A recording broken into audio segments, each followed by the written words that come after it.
तो चलिए आज एक ऐसी कहानी सुनते हैं जो दोस्ती और कह सकते हैं कि दयालुता की एक बहुत ही प्यारी मिसाल है।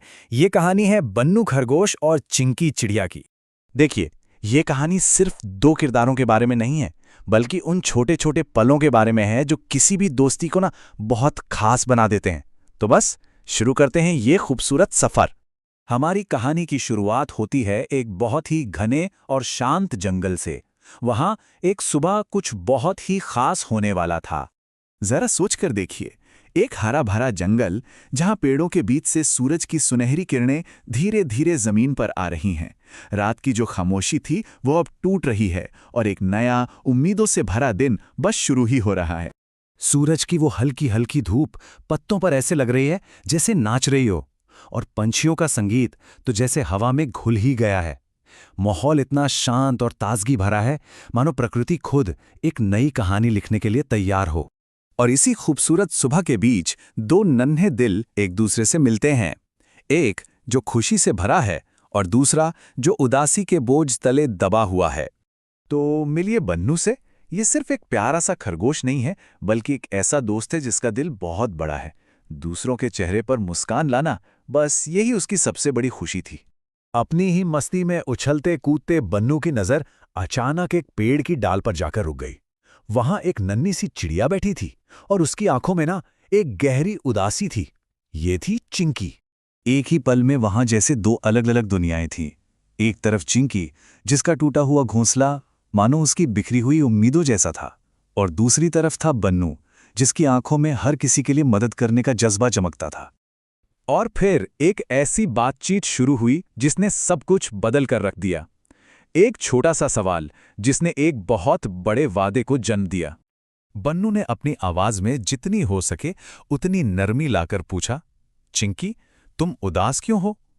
कभी-कभी किसी के दुख को बांटने के लिए बस इतना पूछ लेना ही काफी होता है ना? चिंकी की आवाज में उसका दर्द साफ छलक रहा था। उसने बताया कि कैसे पिछली रात की तेज आंधी ने उसका सपनों का छोटा सा घर उससे छीन लिया। बन्नू के शब्द किसी मरहम की तरह थे। उसने कहा, अरे चिंता मत करो, हम दोनों मिलकर एक नया घोंसला बनाएंगे। ये सिर्फ एक वादा नहीं था, ये चिंकी के लिए उम्मीद की एक नई किरण थी। तो चलिए अब देखते हैं कि कैसे दोस्ती की इस ताकत ने एक टूटी हुई उम्मीद को फिर से जोड़ा और एक मुश्किल को एक यादगार सफर में बदल दिया। और फिर काम शुरू हो गया। ये नज़ारा देखने लायक था कि कैसे दोनों ने मिलकर काम को बांट लिया।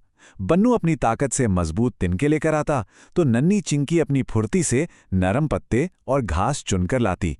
और ये सब करते हुए वो हंस भी रहे थे और गा भी रहे थे। और देखते ही देखते उनकी मेहनत रंग लाई। पेड़ की डाल पर अब एक बहुत ही सुंदर और मजबूत घोंसला तैयार था। एक ऐसा घर जो सिर्फ तिनकों से नहीं, बल्कि दोस्ती और भरोसे से बना था। चिंकी की आंखों में खुशी के आंसू थे। जैसे ही वो अपने नए घर में बैठी, उसे एक अजीब सा सुकून और सुरक्षा का एहसास हुआ। उसकी सारी उदासी जैसे हवा में कहीं उड़ गई थी।